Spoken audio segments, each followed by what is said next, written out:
Hey, what's up, Hello. everyone? It is time for the Hobby Collab in the afternoons because we just finished up a game not that long ago, so it's time for round two today. What are we doing today, Brett?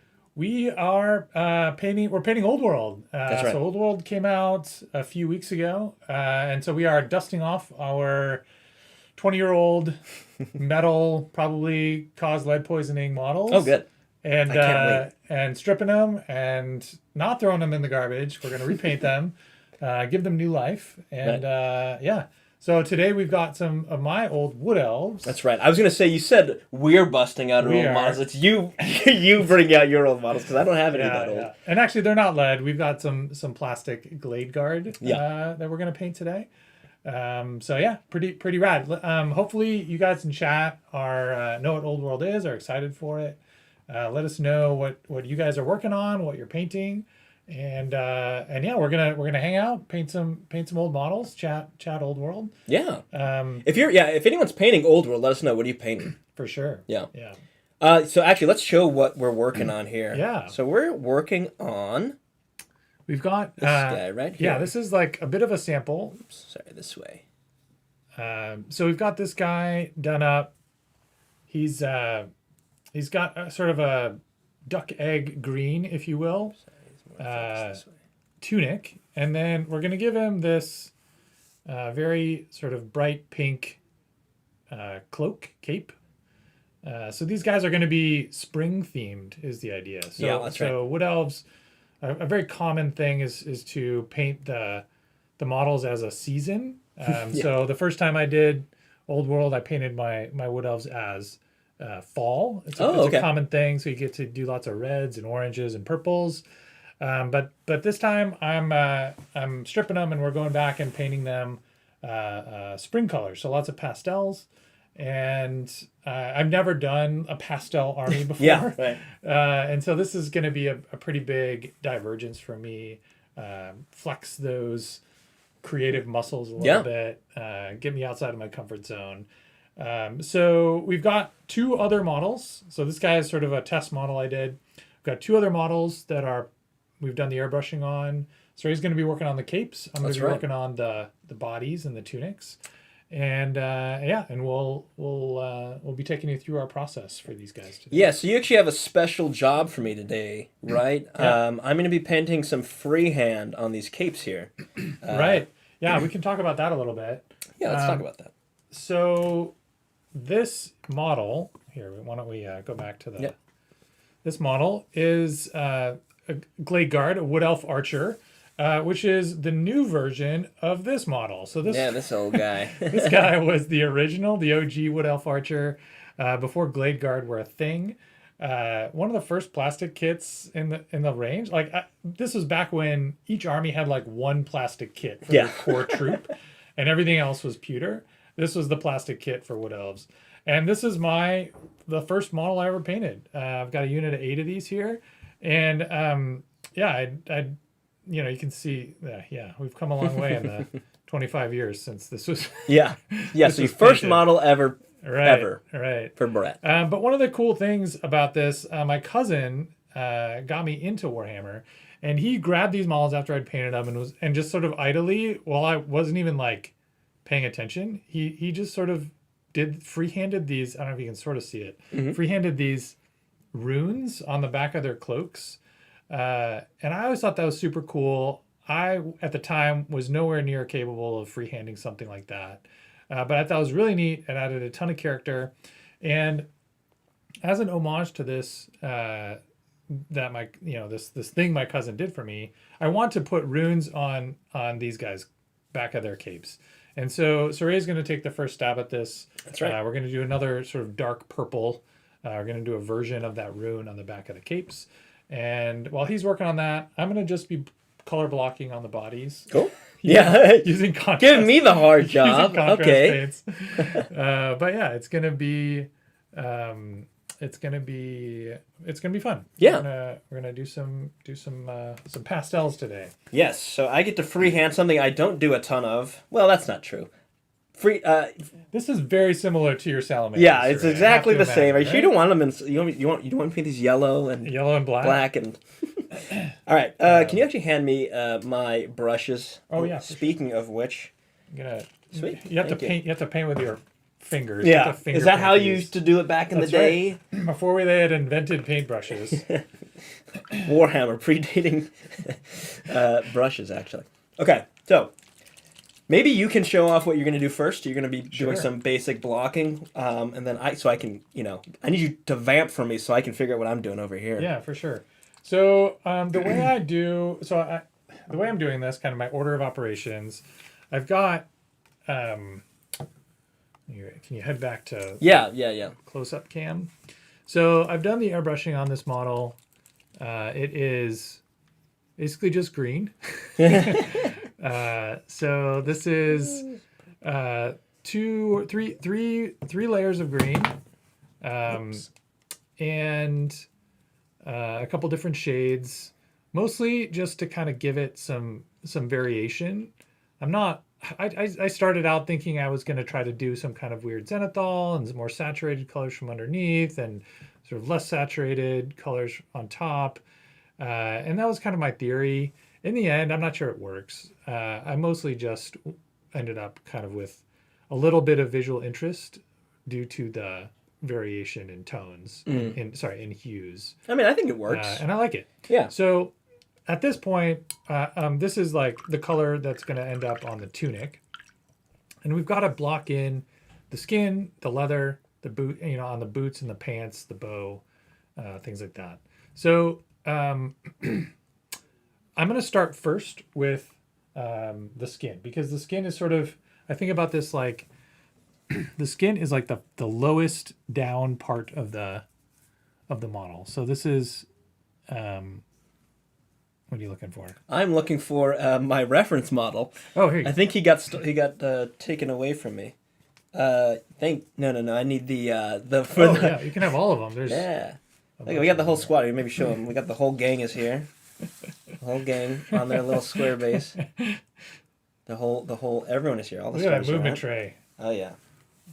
So I'm gonna choose one of these that I think I can. Yeah. So just pick one out that looks sort of that you feel inspired by, that speaks to you.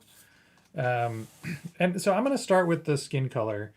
The skin is sort of, in my mind, the sort of lowest down part. I can easily paint over it as I, if I need to, I don't need to be careful as I'm painting Just give this. me a little bit of zoom in there. Yep. Thank you. Mm-hmm. So I don't need to be careful as I'm doing this, because the leather that I'm over painting onto is going to get painted brown here in a sec. Anything that is going to be sort of on top of this, I don't have to worry about. So I sort of imagine when I do this kind of blocking work, I'm sort of painting from the bottom, the lowest thing, which is their skin, up to the highest thing, which is like, whatever their outerwear is, their REI jacket. Yeah, what would Wood Elves look like in modern times? Would they be rocking some North Face, you think? That's right. They'd be hiking the Pacific Coast Trail. But yeah, that's the thing, right? I'm basically just slopping paint on here. I don't need to worry about painting in the lines, because everything that's adjacent, unless I'm painting adjacent to a green thing, which I just did. So I'm going to get my eraser, which is just a brush with some water on it, and clean that up. These shoulder pads I'm going to leave as green as well. So let me erase the skin tone there. Okay. And I'm going to make heavy use of contrast paints in this section as well. So I am going to do a base color and then kind of contrast over it. And that's going to be sort of the recipe for these. And so I'll vary up. I have a limited selection of contrast paints. And so I end up kind of varying the final look based on what base color I use. So you'll see as we get into this in a little bit, I've got 4 contrast paints with me here today, and we'll end up using one of them predominantly, and we'll just vary up the base color that we paint before the contrast goes down as our way of getting different looks from this one paint color. And that's pretty. Oh, is he? I think she's got a little bit of skin showing here as well. Oh, okay. Thank you, Super Edie, for the gifted membership. Appreciate it. Thanks, Super Helps Edie. us out. Also, thank you, Jules and of Empires. Haven't seen you in a little bit. Welcome back. To a lab mandrill. So, lucky Jules, you're going to be getting access to some behind-the-scenes games. You might have heard us mention that earlier. Oh, and Halrain. Was it Halrain? Christopher. Christopher.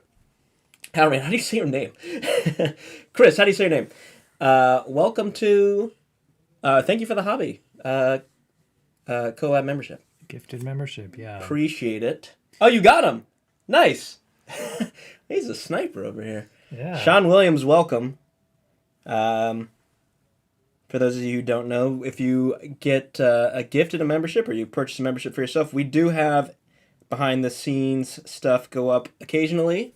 And we also have Friday streams. This Friday, I'll be painting up some Zinch pink horse, I think they're called. Okay. With the pinkest paint on the planet. And that's behind our Hobby Collab membership. So if you want to see that, tune in Friday. Very exciting. Very exciting. Okay, so that's my skin tone done. Wow. And sorry, they're just flowing in today. Liberty Fires, thank you for the 5 gifted memberships. Really up in the ante here. Up in the ante on everyone here. Appreciate it. Helps us out. Helps us keep the channel alive. Helps us, helps our will to live, the usual stuff. It's a little dramatic, Saray. Come on. I'm just very dramatic, It can be hard with these models, especially some of these older models, to tell like where one part of it ends and the other part of it begins. Yes. These sculpts are not too bad in that way. But looking back on the OG Wood Elf Archer models that you had there, I remember like some of those guys are, it's like not obvious what color you're meant to paint certain things. Of the bits, yeah. So I may have done an oopsie here. Okay. I did not center this perfectly. That's fine. But maybe it just has an offset little design here, or maybe there's a second rune on here. Maybe I can start that. Hint at a second rune. Here. Or it can flow into. It can be a very large. You've only painted half the rune so far, right? You can just expand it over to one side. Right, you're right. Who knows what these runes mean? Yep. I hope nothing offensive. I think I was thinking about bringing it. I actually forgot the original Wood Elf army book. Right. I think my cousin who painted these runes for me found and like there's some art in the book that he copied, but I don't know. Yeah, who knows what they mean? Not worried about that. Going for rule of cool here. That's right. All right. You want to switch back to front cam? Sure. Welcome back. All right. So this is what I've got here so far. I'm going to have to block this back out because that is a quill. Is that what that's called, where you hold the arrows? Quiver. Quiver, not a quill. Yeah. What's a quill? That's a pen. Quill? That's a pen with a feather. We're going to paint over, and I'm happy to do that part. Okay. I was imagining you would focus on runes. We talked about a stripe along the bottom. Oh, right. I need to do the stripe. And that could be, in this color. I do have this. So this was the... Yeah. Sorry, maybe I'll show people what I'm talking about. So I've got the little rune here. Love it. Just to give you that's great. Reference. Here's our other guy. It's a little glossy, but you can see what we're going for. Right. So that was just a base. I can go up to this color if you would prefer. Yeah, for sure. Okay, cool. So I'm gonna do that. I'm just gonna be drawing a line, so I'm not gonna subject y'all to that. So we're gonna do just real quick. Yeah. As far as let's show the colors. Yeah. Sure. Oh, the color palette. There we go. There we go. Actually, yeah, you can show the bottles too. These are the colors we're going for. We've got this dark purple currently, and I'm going to work up to that Warlord purple, which is a really nice purple. Yeah, it's a neat color. Cool. Sweet. Back to... And then we're going to do a stripe along the bottom. Yes. The bottom of the cloak. We're going to do a stripe as well. And that's not going to be on the inside of the cloak, correct? On the outside? Only on the outside, right? Because this is like... There's a fold here that looks like that's the inside of the cape, right? Oh, yeah, you're right. So just the inside then. Yeah. Okay. We could do it on both sides? I don't know. Whatever looks cool, you know? Whatever works. Whatever works. Not a quail. Yeah, Sean, you're right. Not a quail. Not a quail, not a quill. It's a quiver. Yeah, so we are... I'm excited about Old World. Our local club... is having a day. We have a day coming up in a couple weeks. We're all going to get together at the store and with our armies in whatever state they're in. We're just going to dig all the stuff out of the closet. If you've had a chance to rebase your stuff, great. If not, don't worry about it. We're not going to worry too much about stuff being on the right base size, or we're just going to learn the game. Yeah. And that is in like 2 weeks, a week and a half, something like that. Just to see if we like it, you know. Yeah. Like I haven't played it yet. I've read the rules. I'm excited about getting some use out of these old models that I've had. Like these. If you go to the store, this is the box and buy a box of Glade Guard. This is what you'll get. Like these sculpts are the current sculpt, right? But they're still very old. Like they're 20-year-old sculpts. So and I've had them in a new box for 20 years. Like I bought this box 20 years ago when they came out. Yeah. And then just never built them. Never did anything with them.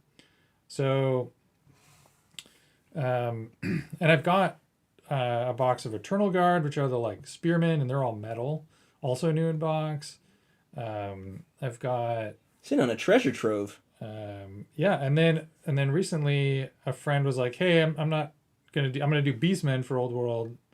Does anyone want my old Wood Elves?" I was like, yes. Yes. So I got some Dryads from him. So yeah, we're gonna give it a shot. We're gonna see how we like it. Full steam ahead for Old World. I'm curious. Any of you in chat have played? What do you think of the game? Have you played it? Yeah, has anyone played Old World yet? I don't know. Like, I know it is, there was a lot of hype around it and people were excited about, you know, for similar reasons that I just mentioned, using your old models. There's a lot of nostalgia, but like, I don't know, if they sort of nailed the rules or not. Yeah, that's kind of what I'm curious about. I know there were a lot of editions of Warhammer Fantasy Battles, and some of them were great, and some of them were less than great. Just like with any game, really. Just like, yeah, honestly. Yes, thank you, Howlrain. Thank you. Yes, if you like the stream, we'd appreciate the likes. It does appease our YouTube overlords. Yeah, we'd appreciate it. All right. So I just finished up the first. Listen, I don't know if I like this. We can't go back. We have to pull out the airbrush. Yeah, gonna have to restart now. It just needs a little adjusting. Reese says the game is a lot of fun. Kind of feels like an improved 6th edition so far. Oh, interesting. Yeah, I've heard good things about 6th Ed. I think I played it during 6th Ed. So that's exciting. But I don't remember specifically like specific editions, I guess.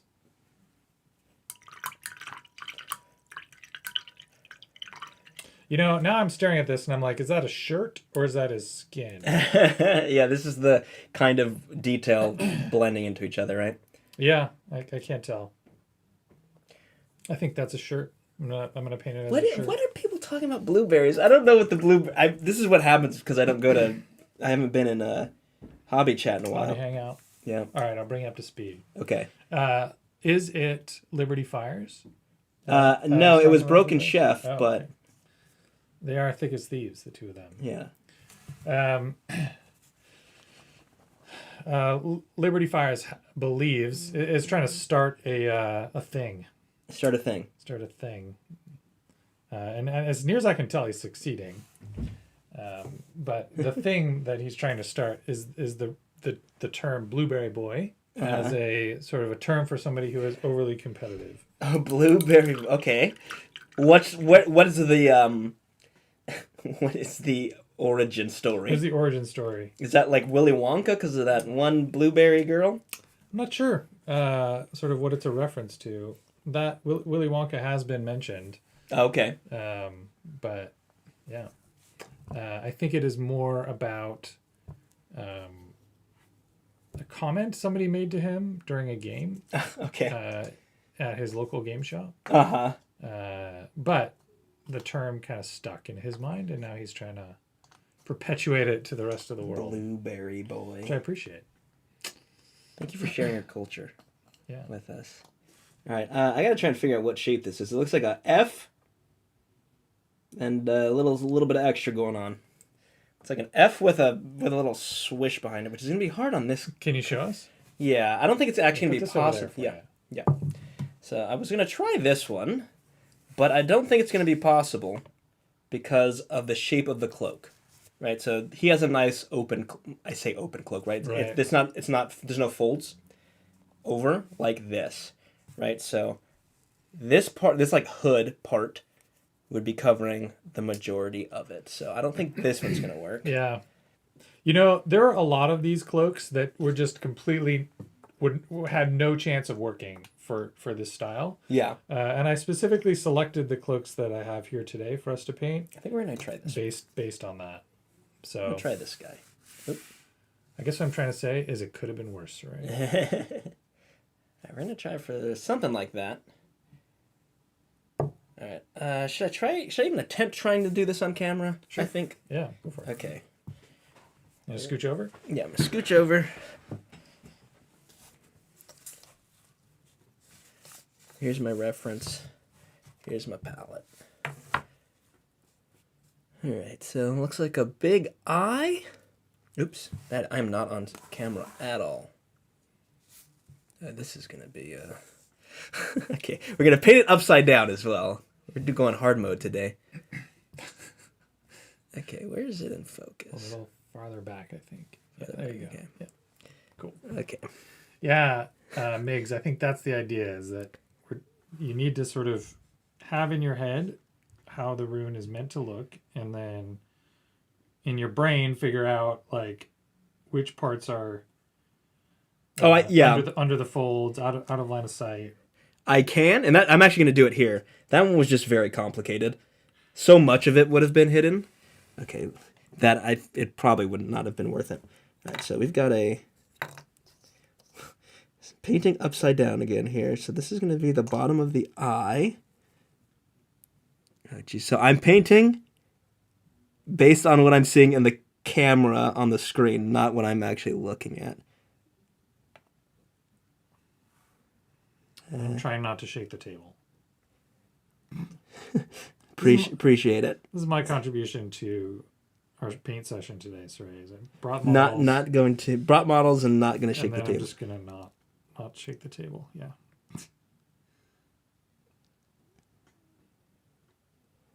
It's like what do you call the fonts that have like the things on the end? Oh yeah, there's a name for the fonts with the things on the end. You know what I mean. I do. But I can't think of the name either. I bet chat knows. Oh yeah.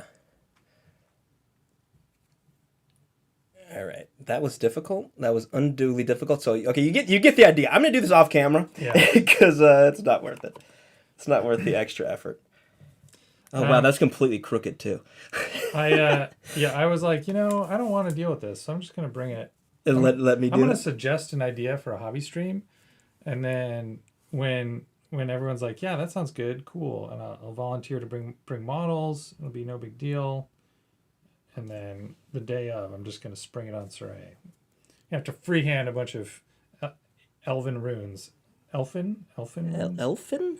Yeah, these are elves. They're not elves. They're elves. They're not elves or elves Elves. or Ealdari. Ealdari. No. None of that. They're actually elves.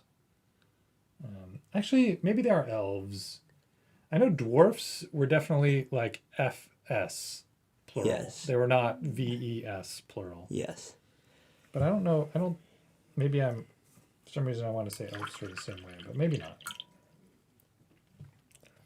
All right. Serifs, thank you. Serifs, yeah. Yeah. That's the word. That's the term. I can't tell what's going on with this rune. The paint is a little old. Thanks, Sean. Chris says they're painting Seraphon warriors. Very cool. Very cool. Are you painting them for Old World? Or I know lizardmen are not sort of quote unquote technically supported in Old World. Well, neither are Wood Elves, right? They are. Oh, they are. Wood Elves are one of the official Order factions, yeah. Is it Order or is it... what is the Alliance terms? They're just good guys and bad guys, actually. Okay. Yeah. There's, what is it? Fantasy and chaos or something. Forces of good, forces of chaos. Basically, yeah. Yeah. All right. Okay. Let me check my demo model. No, Sure. Never mind. Oh, need this one? Yeah. Okay.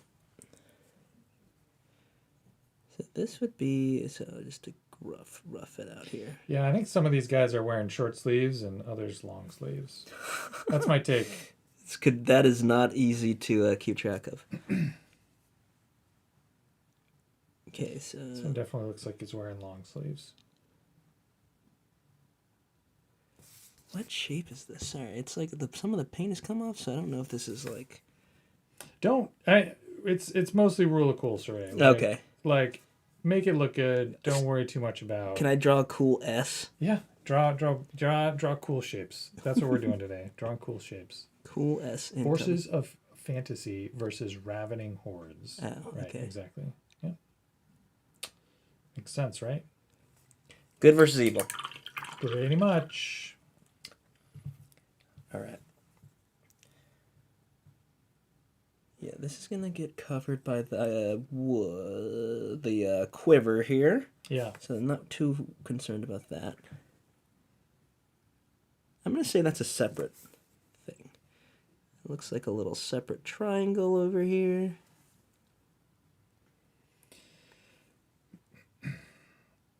All right. Oh, go ahead. We have a segment, but I'll let you finish. You go first. Yeah. No, I was excited. I was gonna say I played this. This is the only army I played in Warhammer Fantasy Battles. You'll not be at all surprised to learn that as a Tau player in 4th I played Wood Elves. Yeah, were they shooty and movie? Shooty and movie, yeah. In original WFB, as it's called. Oh, is that what they call it? They had their sort of army rule was they could move and shoot without penalty. Oh, wow, okay. So normally everyone in the game, if you had a missile weapon, you take a -1 to hit penalty for moving. Okay. And Wood Elves ignored that. So That's very thematic. That was their thing. So yeah, sounds like Tau, huh? A little bit. Sounds like what's the crisis suit equivalent? So I can never deal with it. The weapon support system. Yeah, pretty much. And then the other thing was they could. Everyone in the game, if you're in a forest, very similar to AOS actually. If you're in a forest, you could see through 3 inches of the forest on a model by model basis. But Wood Elves could see through 6. Oh, because they have super good elf eyes. So you could do this thing where... Wait, no. Oh my god. I'm mixing up Fantasy and 40k. Oh my gosh. That was Kroot in 3rd edition, 4th edition. What are Kroot but future wood elves? Future Wood Elves. Oh my gosh. Yeah, no, that was definitely Kroot. Man, I'm losing it, Saray. I'm losing it. No, but Wood Elves would move and shoot a lot, and they had this one magic item that everyone always took and was amazing. It was very iconic, called the Hail of Doom arrow. Hail of Doom. I was very happy to learn. So I was very happy to learn that they still have it in the new book. But back then, it was a once per game single use item, and you activated it. You could shoot the Hail of Doom arrow in lieu of a normal arrow, and you'd roll 3d6. It would just like pop off with 3d6 shots. It was like the anime thing where like the arrow would shoot up and it would split into a whole bunch of little arrows, and you would do. And I was in my playgroup. I was renowned for never rolling less than like 14 for the number of shots with this thing. And it's being shot by an elven lord, so you're hitting on 2s almost certainly. And it was strength 4, I think, and so it would almost like basic infantry would wound on 3s. Yeah, it was had -1 rend, and so it was like start of the game for a 25-point magic item. You just like remove 7 or 8 models from the unit. Oh my gosh! What are you supposed to do against such reckless hate? So that was the Hail of Doom arrow back then. Its rules are different now, and it's not as sort of stupidly broken, overpowered, dumb. Yeah, but I was happy to see that it sort of made the jump. Right. Cool. I'm gonna show off where I'm at. Sweet. So it's not done. This is the base coat. So we will add the next color. Oh, there we go. No, it's farther back. Awesome. That looks great. It's pretty close. Obviously, it needs to be cleaned up a little bit, but we got the basic shape down. Love it. So, looking good.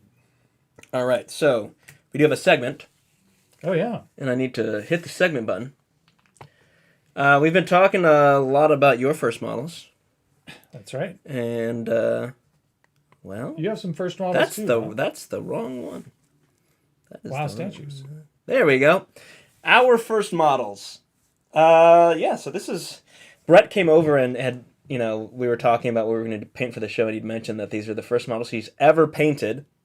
That's right. So, I guess we were going to talk about my first models, too. So, this, as far as I could tell, is the first model I ever painted. Which is amazing. Looks a lot better than... This looks amazing, Saray.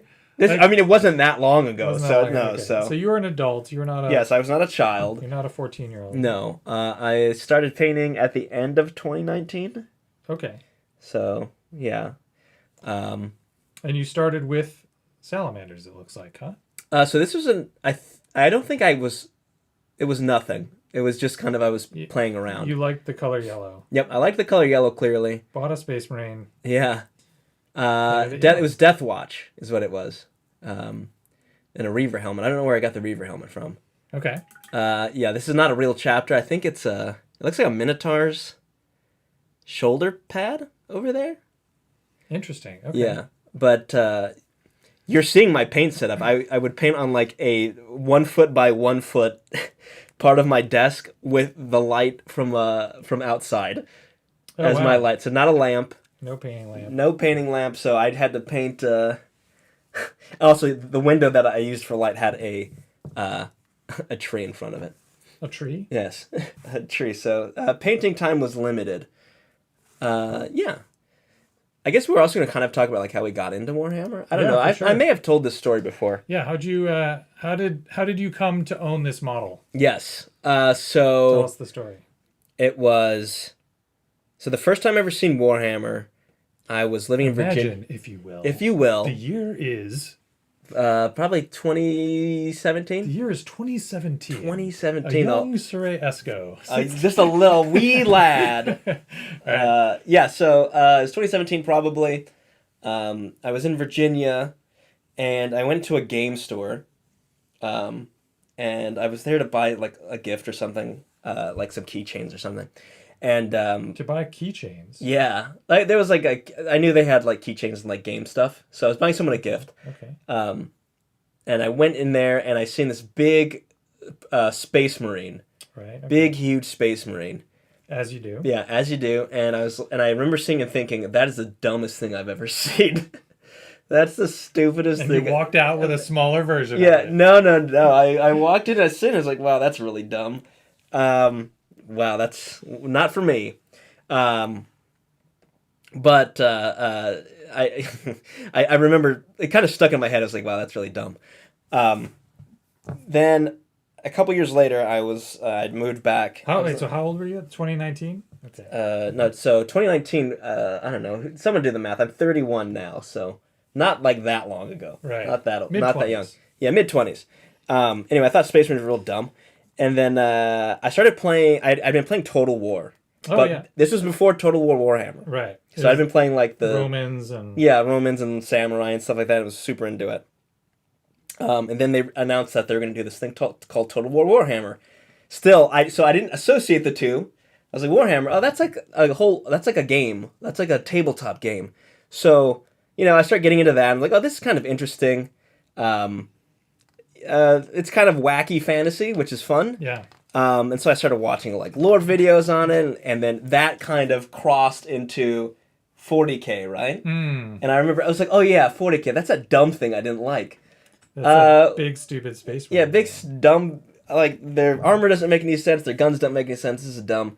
But whatever. It's on in the background. You were like either in the military at the time or like Yeah, heading towards the military. I was in the military at the time, so I probably had a bias towards like this is just not practical. This is not real. This is not real. It's dumb. But from there it kind of seeped its way into my conscious, and then Yeah. then it's kind of all history from there. It went from okay, that's maybe it's not as dumb as I thought to actually this is really cool. I like their like weird dark take and like kind of satirical dumb take on things. This is actually really interesting. Right. Got super into it, and then I said maybe I'll buy some models, just a kill team. I'm never gonna get into the big game. Right. I'm never gonna get into actual Warhammer 40K, but I'll buy a kill team, and now we're here. And here we and are. I have 3 or 4 armies, and I paint every day and on stream. So And you produce content. and I for produce it on YouTube. content and I make tutorials for it. So And you bring other people into the hobby who think it's to dumb. anyone who gets into this because of me, I'm sorry. My bad. My bad. My bad. Where is your? That's a good story. You just click the next on There the it is. slideshow. There we go. I gotta find the slideshow. All right, we looked Hey, at look. him already. It's this guy right but here. There he is. There he is. Yeah. So I was probably 13, 14. Mm-hmm. My cousin, who was 3 years younger than me, so he would have been 10, 11, had started painting these models and playing this game. And he lived in Philadelphia, and so I was visiting him around some holiday. I think I remember it being cold out, so maybe Christmas time, yeah. And while I was there, he was, showing me this game and these models, and he was like, "You should get a box of these guys. We'll go to the store, we'll pick out a box, and while you're here, because we stayed with them for like a week. We were visiting. My mom was visiting her sister. We were there for a week. It was wintertime. There wasn't a lot to do because it was snowy. And so my cousin was like, let's just go to the store. Like, you can pick one of these out and we'll just like hang out and paint these models. Like, all right, that's fine. So I proceeded to spend basically that entire winter break, like on my cousin's floor. Because we didn't have like you said, we didn't have a desk. We didn't have a lamp. Yeah. We're like, Roughing early it. teen kids, Spit. like sitting on the floor, hunched over, and it was super fun. It was a and magical I was painting time. These Exact guys. I bought this one little box of eight and they came in 8 models, and the unit size is 5 or 10. Genius. That's how they get what, you. What even is happening here? I didn't know there was a game. I was just like, these are just fun models. And then my cousin was like, oh, there's a game you can play with them. And then the rest is history. And then I went home and I had to find a Games Workshop store, and I had to buy some other units. I got a job a few years later, so I could start to afford things and have disposable income. And then Did you do that with the express purpose of buying models? no, I didn't. I was like, I didn't have a friend group that played, Mm-hmm. so it was a little bit awkward. Like I would paint at home a little occasionally. I also had other hobbies. So it wasn't something that I was super into. It was just something that I was a little bit into. Yeah. And it was expensive. And then I didn't have when I started, I didn't have a car. I was 14. So I was like, I had no way to get to the Games Workshop store. Transportation was hard. Yeah. All the barriers. So it wasn't really until grad school that I was like, I have I went into a game shop and I was like, oh, I play this game. And I saw this is the first time that I lived near a game shop. It was within walking distance. And I was like, oh, this is like a thing that I could do regularly now. Uh-huh. And so went and dug out my old models from the parents' basement, which are these These exact models. Yeah. And proceeded to make a bunch of friends and play a bunch of games. And that's awesome. They got into 40K and dragged you into it. And... yeah, it was funny. Basically, I joined a club in Ann Arbor that was playing Warhammer Fantasy, and just as I joined the club, everyone in the club is in the process of buying and painting 40K. Of course. We just played fantasy for 3 years straight. We're all kind of done with it for a little while. We're taking a break. We're gonna start getting into 40K, and they're like, you should get a 40K army. I was like, no, I want to play fantasy. I want to play with these. I don't want to play with stupid blue guy. Space Marines? I want to play with, a stupid blue guy. His armor's fake. Yeah, it's fake, and his guns are fake. His gun doesn't make any sense. Doesn't make any sense at all. This is a blueberry boy. Yeah, he's a blueberry boy if I've ever seen one. Thank you, Liberty Fires. Oh, thank you, Liberty. Liberty says, Brett got me into 40K. I was only painting Death Guard to learn how to use an airbrush, but then Brett played Templars on YouTube, and the game looked fun. Oh, wow. That's amazing. I did not know that. I'm super happy to hear that. You're responsible for his That's awesome. For his spending habits now, though. Spending habits. Yeah, that's awesome. Liberty does not spend money on anything he doesn't want to spend money on. He is very responsible. Okay. He's a responsible adult. Fair enough. Yeah. He's very good self-control. Okay.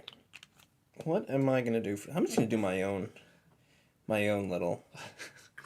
Zach says, I like the idea that Brett only entered the workforce so he could purchase models. Yeah. No other reason. Don't need to eat. Whoa, what is that from? Whoa. Need your eraser. Yep. There we go. What were your first models? Yeah, guys? curious what is your first model? Share in chat, if you will, how you got into Warhammer, what your first models were. Love to hear about it. I feel like we were chatting before the stream with, of course, Meg just got into painting, in the last year or two. So it's, sort of, we've all seen her journey develop. Yeah. But Zach is another sort of long timer. And we were chatting with him before the stream about his first model. He was saying it was some manner of dark elf spearmen, most likely. Yep. So he should be on this stream. But he doesn't know where his are, and he certainly doesn't have any pictures of them. Yeah. They were, as we were commenting, digital cameras had not been invented when these models when you had first started. When I first went to the store and bought this model. So, and there's no way I was gonna waste a roll of film, developing a roll of film to take a picture of this this thing. Potato model. Yeah. It was, even back then, I knew that.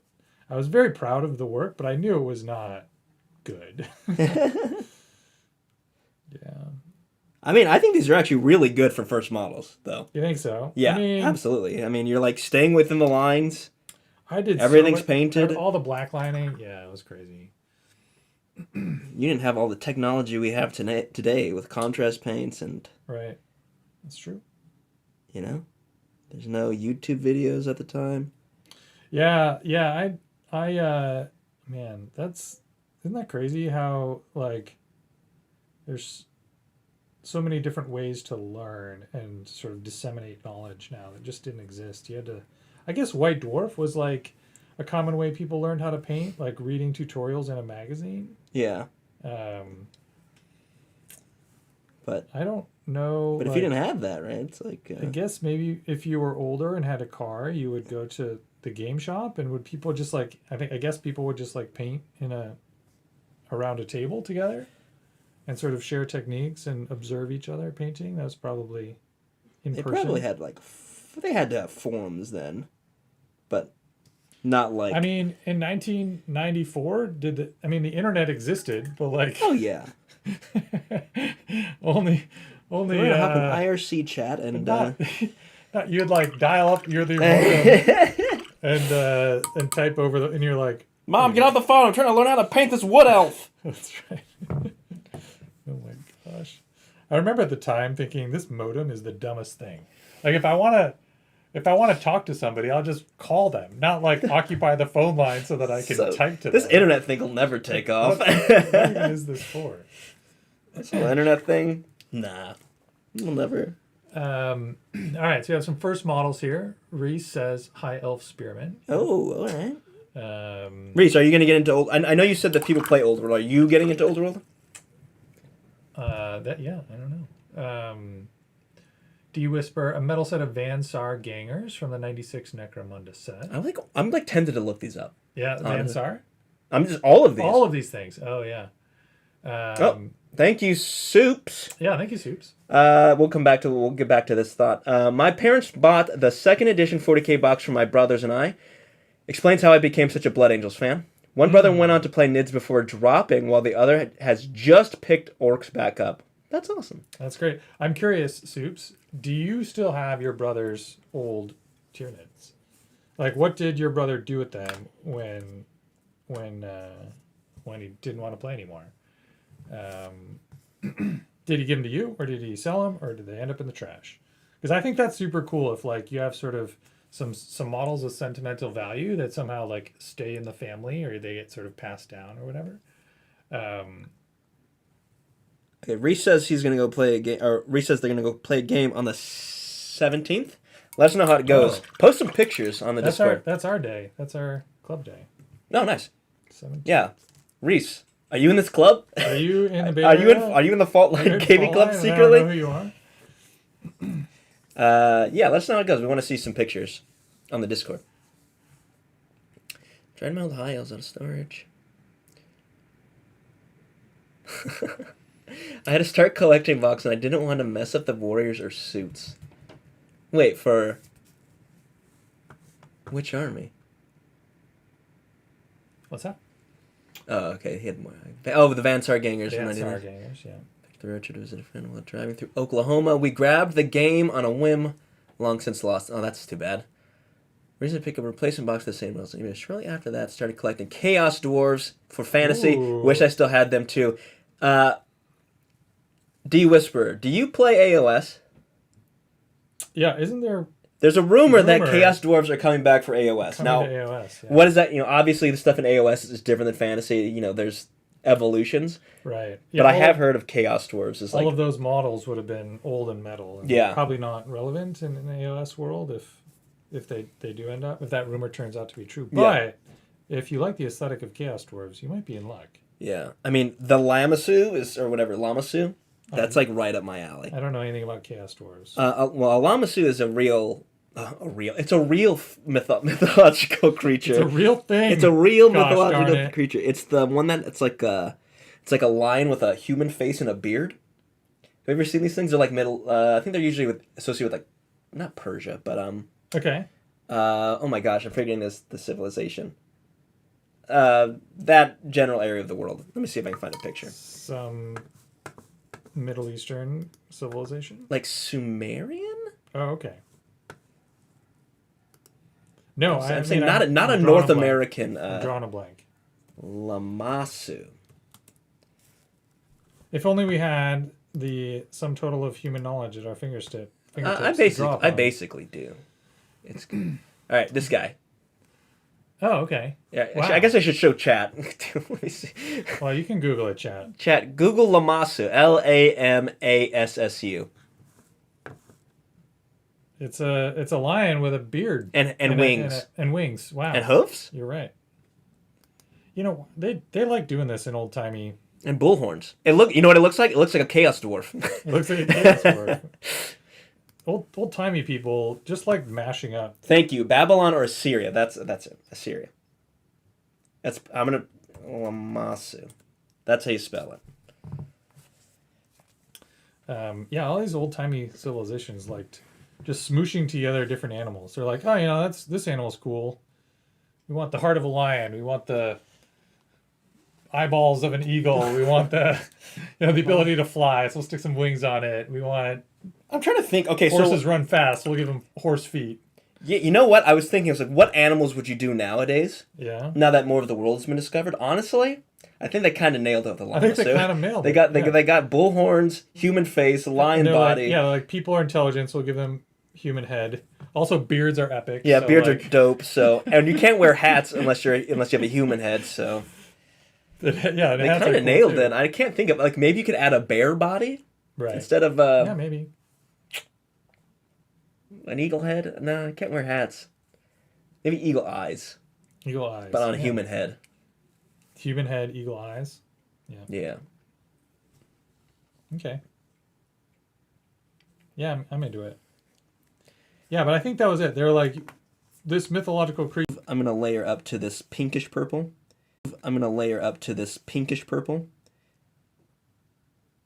Okay, this is going to require a couple layers, I can already tell. So this ochre brown color that I'm using, so this is going to be my leather recipe for these guys. I'm using this color here, ochre brown.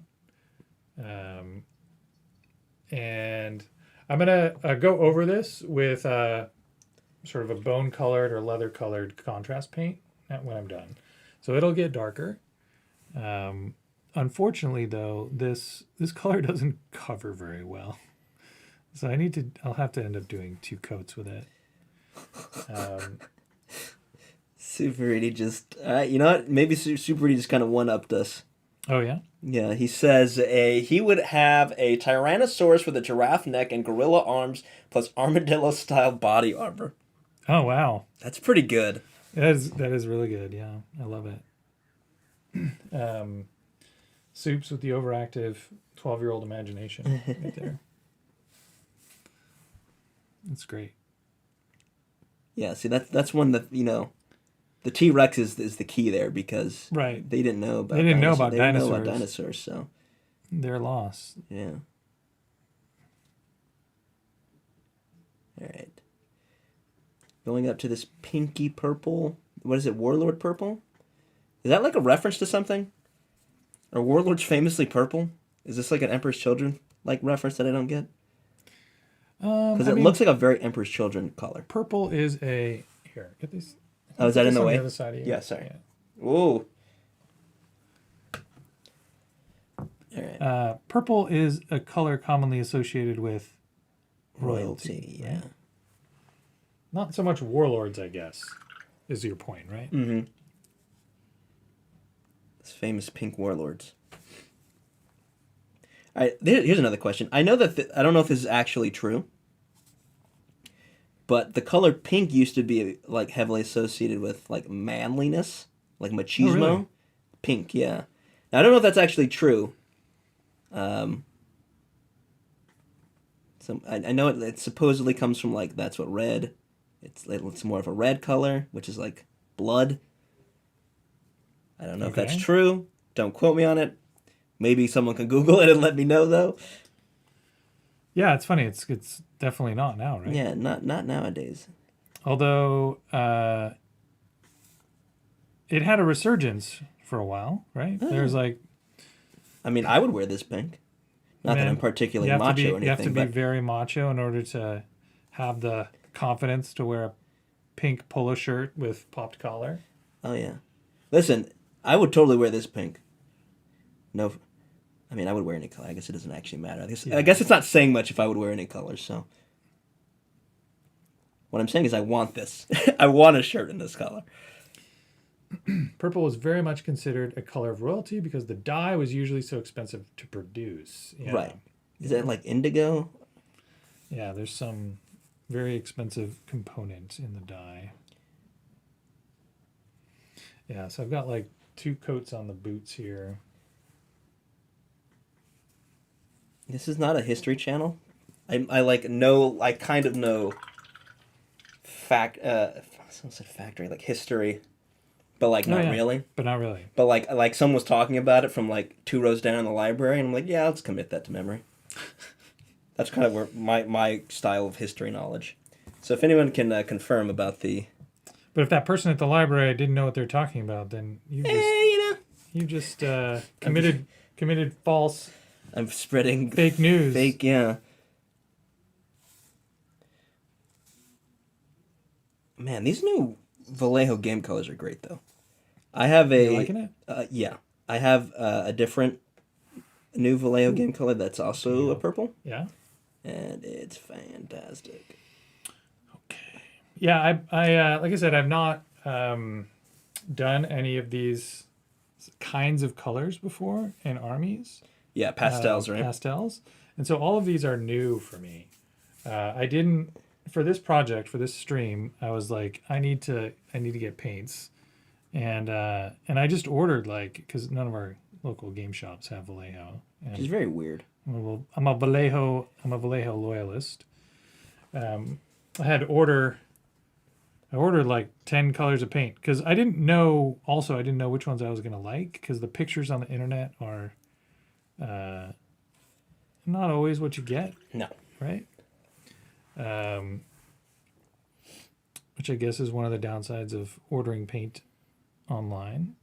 But the upside is it's so cheap, and now I have 10 colors of paint that, even if I'm not going to use all of them for this project. Although weirdly, I kind of did. Like I got 4 colors of green, and I ended up using all of them. Oh, nice. I just kind of layered them on in different combinations. You're getting your money's worth with the airbrush, and I don't know. Like I said, I don't know that it necessarily how much it adds. It does add a little bit of sort of visual interest because the color kind of shifts over the cloak a little bit. Yeah. But yeah. All right, I'm going back and forth because I have to do a couple different. Oh, interesting. See, this is what I'm saying. I'm gonna rip. Sorry, go ahead. Because I have to wait for the different coats to dry. I'm kind of just going back and forth between the 2 models. Sorry, what did you learn? Sorry, D Whisper just put in chat. Much more interesting color trivia. Orange is named after the fruit, not the color. Prior to the fruit, orange was just referred to as red. And see, that's one of those things where I'm just going to commit that to memory and not fact check it because it sounds true enough. Because what would you call, like before the discovery of orange, what would you call that color? You have no other reference, really. You'd invent a word. Yeah. I guess there's a question like how many discrete colors do you need words for? Like at what point does green become blue? Well, I mean, that's kind of a thing, isn't it? Like the color. Like, do you need a color for a word for the color in between green and blue? Well, so D Whisper actually. So since you seem to know what's up with color trivia, I believe that turquoise was referred to as the color of the sea and was both more of a blue-green. Okay. But the color we associate with blue is actually turquoise, or originally was turquoise in like Roman times or something like that. So I think the word and our association with the color blue has skewed from what it used to be. Interesting. Yeah, had no idea. Today I learned. Yeah, again, may not be true. We should probably verify before we just start spreading. Or, just don't double check and we'll just start creating... I'm into it. Yeah, I'm into it. I'm into creating just false... I believe D-Whisper. Okay, I believe D-Whisper too. All right. You switch back to front cam? Yeah. Okay, this is starting to get away from me a little bit. The paint is bleeding a bit. Uh-oh. Do you have the colors so that I can clean this up? I do. They're all right here for you. Okay. You also... Yeah, I can also just airbrush over. We can start over. Okay, that's true. I would rather not do that, but if we have to, we have to. We can also just throw the models away and buy new ones. Oh, that's fun. Super Reedy is the only person who got the pink Hobby collab shirt. Why didn't I get a pink one? I'm over here wearing this brown one. I'm also wearing brown pants, so I look like I work for UPS today. Oh, nice. Brown delivery man. That's right. Delivering this tutorial. Segment 5:30. Love it. Oh, speaking of which, Shall we... I'm about to deliver you some info right to your doorstep. Right to your eyeballs. Right to your eyeballs. To your earballs. I don't know if you know this, but we started playing AOS. Streaming games. But you may not have seen that unless you're a mandrill. So. This week we've been doing test streams. Test streams. So everything is going on behind the scenes. We are getting ready to start public AOS streaming. Yeah, so if you are a mandrill, or if you can go and hop into the Discord, and we are posting this week links to the private streams that you can hop in. They are unfinished, unpolished. We're still cutting our teeth on figuring all this out. But yeah, starting on 2/17. Public games. These will be streamed on the main channel and available for you all to see, public consumption. That's right. Which is very exciting.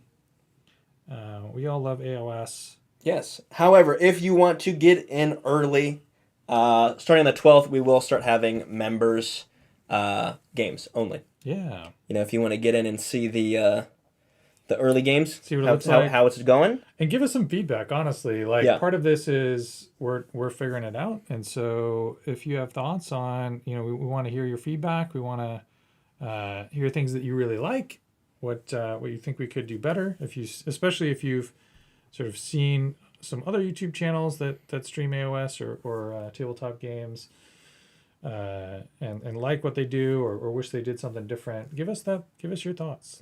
We want to know. We are in the early stages, so it's not too early to change some stuff up. Obviously, we can't do like major changes, like just play 40K instead or something.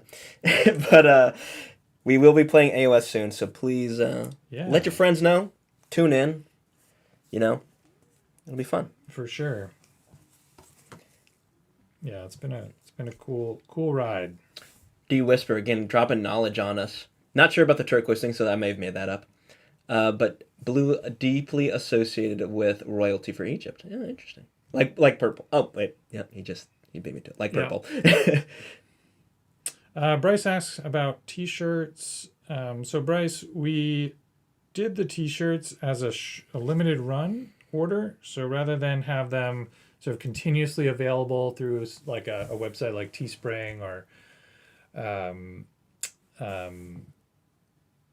Redbubble, yeah.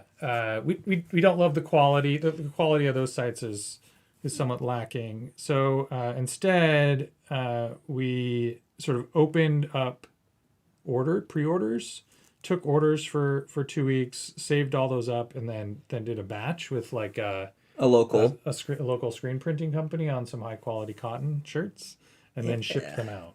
Very good. Still holding up in the wash, unlike some other T-shirts I have.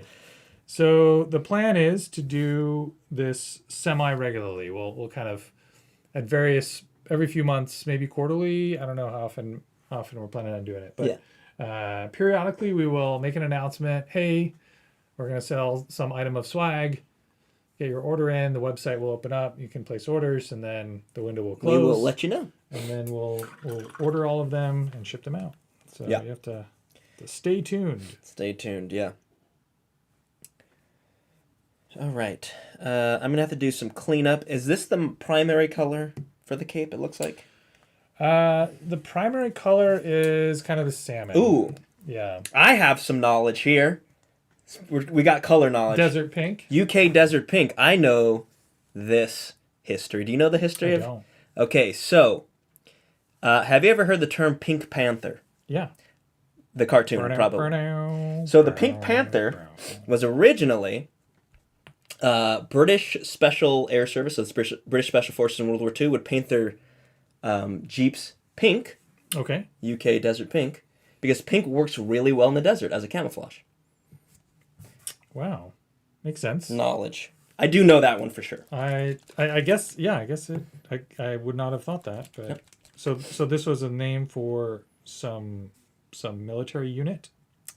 I think the unit wasn't Panther? called Pink Panther. I think it was specifically a Land Rover Jeep. Oh, a type of vehicle. Yes, it was a vehicle Gotcha. called the Pink Panther. Which again, I'm pretty sure was a Range Rover. Was it Range Rover, Land Rover? The British trucks that they use for the military. Their Jeep equivalent. One of them is a British brand. The other is owned by Lexus. Yes. Meg is dropping all the links. Thank you for that, Meg.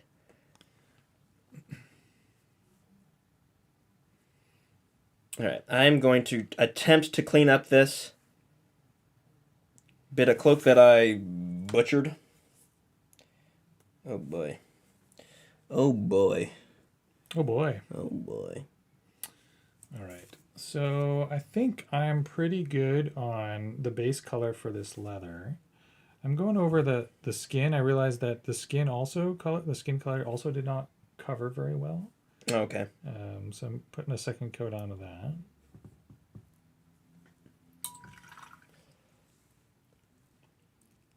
Just make stuff up. Okay.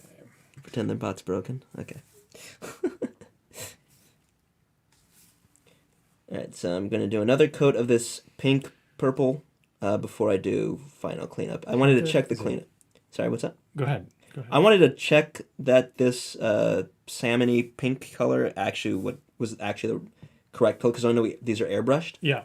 So There's I wanted kind of a fade there. Yeah, right? I wanted to make sure it was the correct color. The mid-tone is the salmon. Yeah. The bottom one is this filet pink here. Okay. And then the sort of highlight was the desert pink. Gotcha, okay. Yeah. Okay. Don't need to paint that part because that's going to be turned into leather.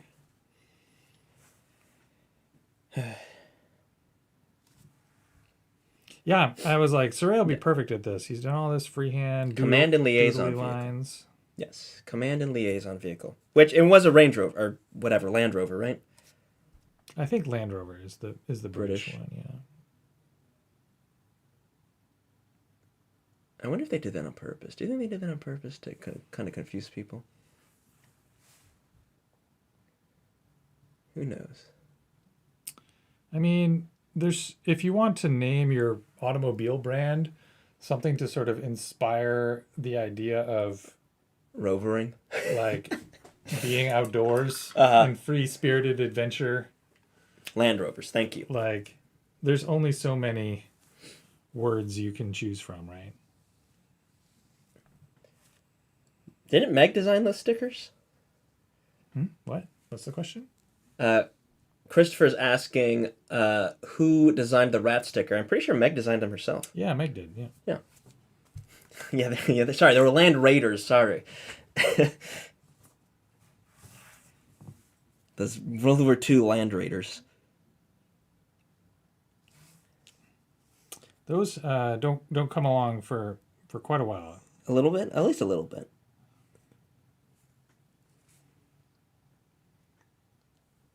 All right. 45. So we do have a poll. I forgot to mention the poll earlier. I didn't make the poll, so what's the poll about? I don't know. Didn't make the poll. Who knows? I wrote the poll either. I made the poll.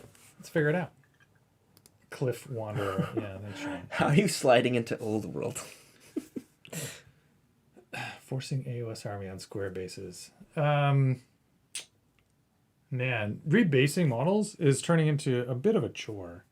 They for whatever reason like decided to basically increase the base size on every model by 5 millimeters. All right, here's my big brain. Yeah. Here's my conspiracy theory. Right. Here's my Big base is trying to get you to GW did some market research and realized that, all right, how many people would just rather buy a new box instead of rebasing? Yeah. So, Not me. not you. You know where these bases came from? What? These are 25 millimeter square, which is the new size, but not the size they came with in the box. Right. These are my Dryad bases. So I ripped. Dryads used to be on 25s. Now they are going on to 30s. So I have to take all the bases off all the models. Switching over. And these are Dryad bases with I'm putting the elves on the Dryad bases. And eventually I'll need to buy new Dryad bases. Something's gonna give somewhere. But I'm trying to repurpose as many of the old bases as I can. Yeah. And then the other place I got 25 millimeter bases from is all of my Saurus warriors that I bought for AOS are the old sculpt. Oh, that's right. And so those boxes of Saurus warriors came with 25 millimeter square bases in them in the box. Nice. And I had to buy 32 millimeter round bases for those. But I didn't throw away the 25 mil square bases that they came with. I just tossed them in a box somewhere. And I was like, wait, I still got those somewhere. And it all worked out in the end. Yeah, now they're gonna get used. That's good. I was like, I already sort of have hoarding tendencies, and this has just validated all of those. Yeah. And I'm never gonna throw anything away. That's right. And it's gonna be. We were almost at a breakthrough with your. We almost had a breakthrough, and then now like nope. No. Got to keep everything. Sorry. Sorry. This one time, I didn't have to buy. Well, I was gonna say I didn't have to buy $6 worth of bases, but GW is charging a lot of money for these bases. Are they actually? They're basically 50 cents each. Oh yeah, that's not worth it. So for tiny ones, yeah. No. Does it not? Does that math not math? No, it maths, but like, they have layer lines on them, Saray. I'm a base snob. I want my base rims to be nice and smooth and have the chamfer. And people are like, oh, you can get laser cut MDF. No, I'm not gonna get laser cut MDF. Doesn't have the chamfer.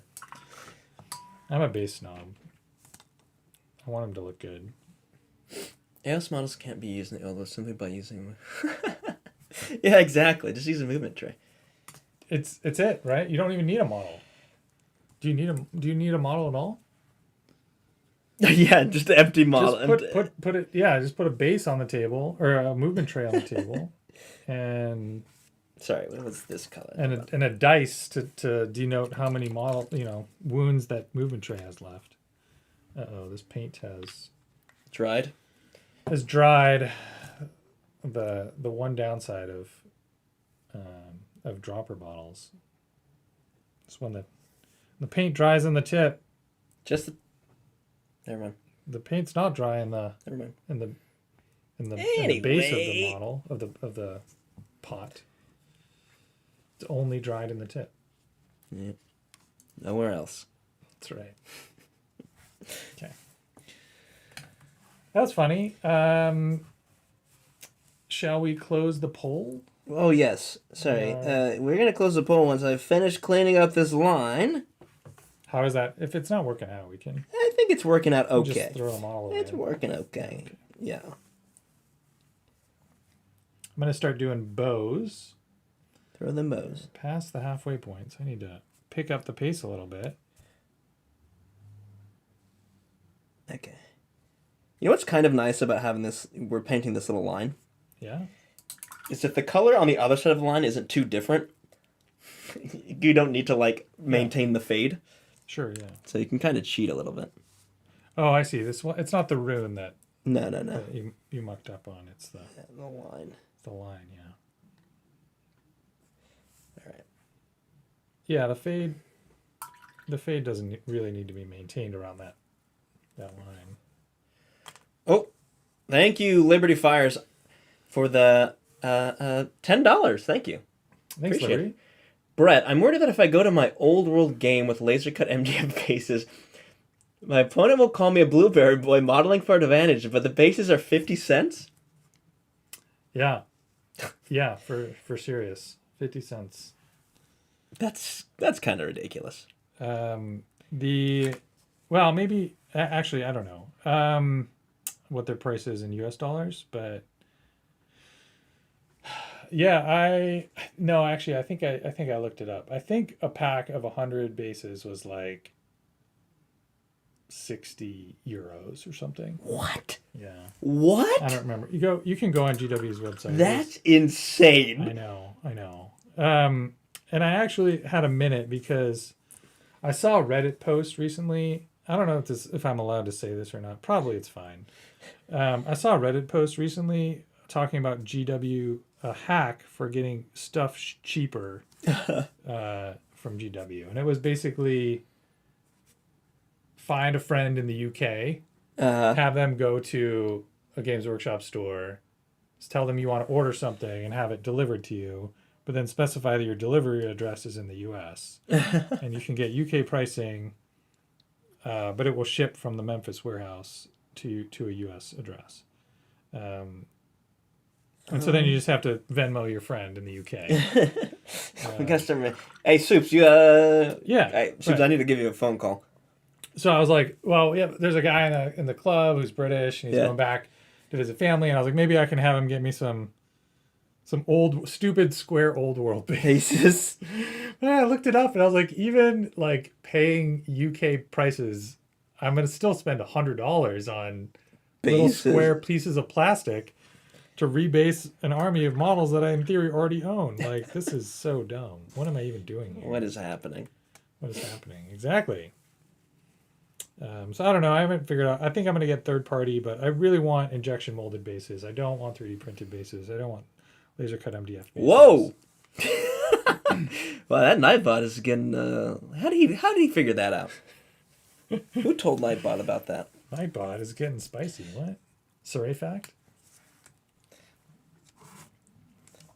Who told Nightbot about that? That one time. It was what? Yeah, it happens It was one time. and then it's all over Nightbot. Yeah, all over Nightbot. All right. Anyway, if anyone in chat knows a good place to get injection molded plastic bases, I mean, probably not GW if Yeah, it's like about- Games Workshop. for a reasonable price, like to the tune of like 10 cents each or something. Like, that seems like a reasonable price to pay. I will happily pay $10 to rebase my army, for 100 bases. I don't know that I want to pay $100. All right, I'm gonna say these are just about ready. Okay. They can maybe use a little more. I don't know if you plan Oh on my gosh, those look great, Saray. putting any washes or anything on them. Well, do you want to edge highlight the cloak at all, or is there anything sure. you want to do there? I mean, I sure. guess I'm the boss here, so yeah. Why don't you edge highlight that cloak, Saray? Get to work. Crack the whip. All right. Actually, I'm looking at this again, and I want to clean it up a little bit more. I'm gonna tell you, how old was your £30 for $100 in the UK? Okay, interesting. Are you okay with recast? Legally, no. Recast what? Recast bases? Sure. Yeah. I don't care about that. John McCardle, when are the games? Do you want to show our layout? No, overlay? John, you missed it. John, you missed it. You missed it. Sorry, bud. They are happy. We had one today. John is a mandrel. So if you tune in today or tomorrow, or the next day or the next day or the next day, we have these. They're not being sort of posted to the YouTube channel publicly. You have to go in Discord, and the link is being posted in Discord to the game the day of. Correct. And then the next day there will be a new link posted, etc. So they're a little bit hard to find, but they're sort of friends and family, for you guys, supporters of the show. Yeah, and then the first public game that will sort of be on the front of the YouTube page is the 17th. So That's right. Coming up soon. Exciting stuff. You're all nervous and excited. Nervous? Oh, why? What? You're supposed to be nervous? Uh-oh. I don't know. Nervous excitement? That's a No, thing, I'm very right? chill. Very chill. Just You're very never chill. nervous. Never. What's going to happen is going to happen. No. Okay. Not nervous at all. All right. All right. I think this one's okay. This one, oh right, edge highlighting. What color am I edge highlighting these? I don't know. What do you think? What do you think would work well? I almost was thinking something dark and like super saturated, or you could do light. I've got whites here if you wanted to mix up a little color. Sorry, things moved around a little bit. Let us know if the stream gets all weird. It's giving us a warning. I think it's probably fine though. Sorry, you said this with a little bit of ivory maybe mixed into it. I've got some whites here. Yeah, you can add whatever you want. This one's a little more saturated. I don't know. Whatever that you think is good. I'm just gonna wing it. So I'm gonna do. Just do 1 part Pink Panther. Okay. And 1 part ivory. That's a little more than 1 part. John, just message Megan in Discord, and then and she'll send you the link, or Zach. All right. What's that, Bartok? You're making noise over there. Is he in his pooping stance? No, he's just. Is he in his barfing stance? No, he's in his judgmental stance. I don't think he approves. He's judging. Bartok does not approve. Real judgy little cat. Yeah. He's like, I don't wear pink. Yeah. Okay, this is maybe a little too bright. What do you think? I don't know. I don't know. You're the edge highlighting expert. I most certainly am not. Oh man. We don't have a promo for this, but I'm pretty excited for tomorrow. Normally put out tutorials on Thursdays. Tomorrow is not a tutorial. Tomorrow is a very special day. Tomorrow is a very special video. I forgot we haven't actually talked about this yet. Yes. We've been working on this project. Chad, we've been working on this video for literally months. Probably 4 months we've been working on this video. It was supposed to come out like 3 months ago. Supposed to come out before Christmas. Yes. In 2023. It was like November. And then it was supposed to come out before LVO. And then Christmas. And that didn't happen either. Anyway, it's finally coming out tomorrow. And I almost like forget that, like how excited I am about it because it's been sort of in our headspace. Yeah, for so long. Been, looking at it for almost a quarter of a year. And wait, let me ask you this: you said you don't get nervous. Are you nervous to like see how people receive this video? Look, if one person says it looks like crap, I think I'll be all right. All right, chat. You heard it here first. It's like crap. The video that comes out tomorrow, somebody needs to post looks like crap. Right? Just to break the ice. So that way I feel better. Saray feels better. Yeah, this has been a labor of love for Saray for a long time. Okay, I'm running into a bit of a problem here. Okay, this is starting to look like flesh. I started doing the edge highlighting and I realized it's kind of starting to look like a skin cape. I mean, okay. How do we undo that then? How do we get? Let me think. Like, I want it to be pink and floral, right? But not look like skin. Okay, maybe I don't do that pink. Maybe I do this. Yeah, I think you want something a little more saturated. Saturated, yeah. Yeah, I think we want a little more saturated. Okay.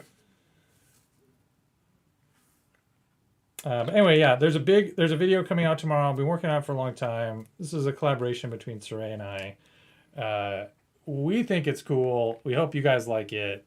It's a weird thing. It's a weird thing. It's a weird thing. It's a weird thing. It's very hobby collab. Yeah. Yes.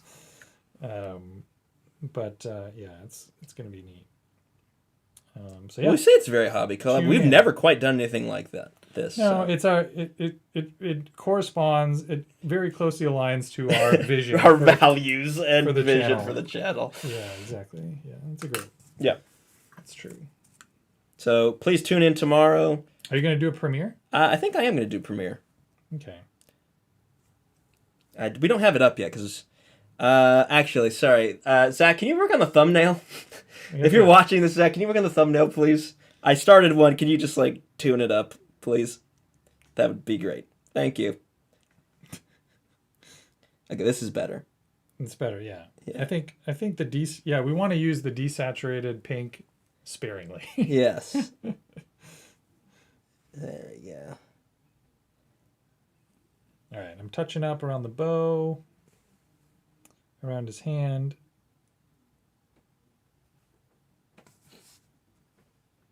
I really like, I don't know. A lot of people don't like color blocking. I'm kind of into it. It's like painting in the lines, right? Yeah, it's like paint by number. Paint by number. But there's no numbers, so it's not like math, so it's more fun. There's no numbers. I ran out of brown paint. I have to do this dumb thing where I pull the top off again. Dab some more out from the cap down onto my palette. All right. Yeah, I want to show how this is coming out. You want to show off what we're doing? What you're doing? Yeah.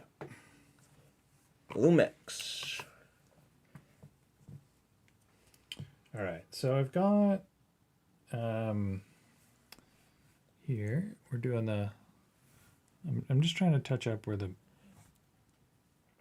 bow meets his hand.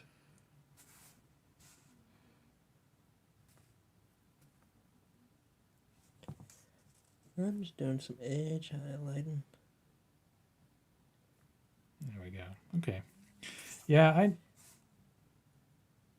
it's nice. I've got these super old models that I can use as archers in the short term. I guess they're not based properly, huh?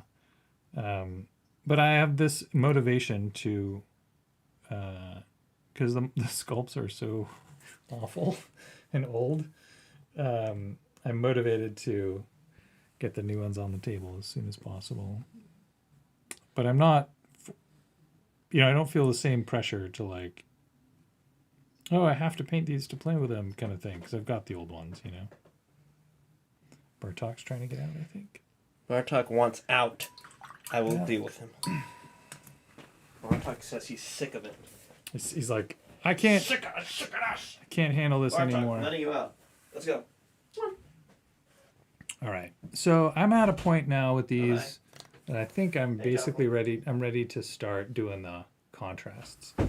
So I've got, I'm going to end up doing, I'm going to start with contrast on the skin. I'm going to use Crusader skin. And then after that, we'll do the leather and the jerkin. They're what? Jerkin? The jerkin. Yeah. Is that what you call Yes. Medieval clothing. tunic? Yep. Yeah. I'm just, I think at some point I will probably go back and try to do some more detail on the face. But for now, I am just doing a flesh-colored paint with a contrast over top.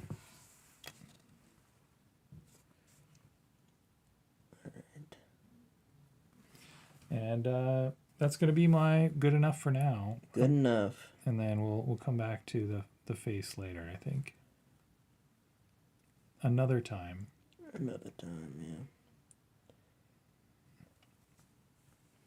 Alright, I'm doing a little bit of picking out a couple of spots on the cloak where I want to increase the edge highlight a little. Not re-edge highlighting the whole thing, just choosing a couple of points to draw attention to. Because it looks nice.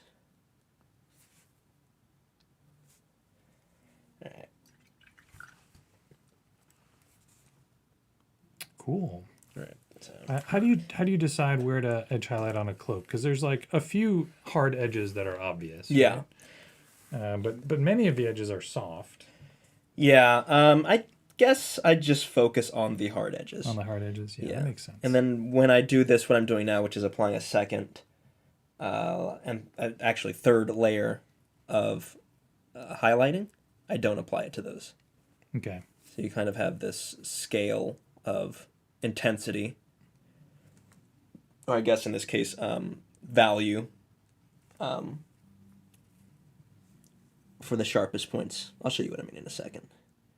Yeah, it makes sense. Yeah.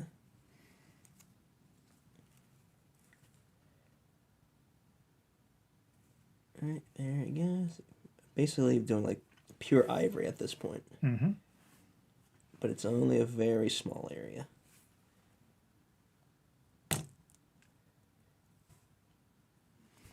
Okay. Oh wow, we have a segment we need to do. Okay. Stop the presses. Stop the press. It is time Time for for critique. It's time for critique. So, If you're unfamiliar, if you're unfamiliar with critique, what we do is we have our own Discord. I don't know if you know. If you don't, if you know, join the Discord. link is in the video description. Yeah, link is in the video description.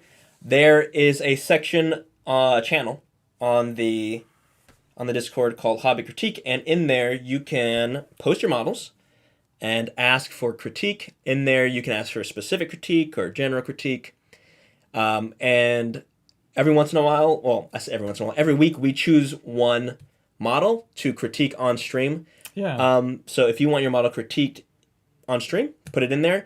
But we also have a lot of really great members who give critique, just within the channel, and they give really, really good advice. We have some amazing painters, and they have really good advice to give. For sure. So it's a great way to get very specific feedback on specific things that you might be looking to improve on. That's right.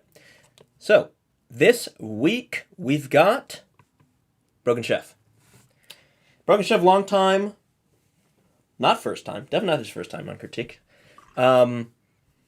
Yeah, so these look like some Sylvaneth. I don't know the models. Painting some, some. Are these Kurnuth Hunters? Kurnoth Huntars. Which are, spiritual successors to Wood Elves. They're basically the same guy. Basically the same guys. I think he said he was looking just for general critique, how he can level them up. Yeah. So, what are your thoughts, Ray? Okay, well, first off, I love these colors. Yeah, the color choices are great. Yeah, the green and purple working really well together, and this brownish, almost gold to the tree. Right, they're obvious. I don't think it's metallic, but this kind of gold, almost golden look to them looks great. How do you? This is a very similar color palette to what we're working with. Yeah, today, it is surprisingly similar. Yeah. It's a lot of green combo. and purple. Yeah. How do you level it up? Okay. And Broken Chef is an army painter.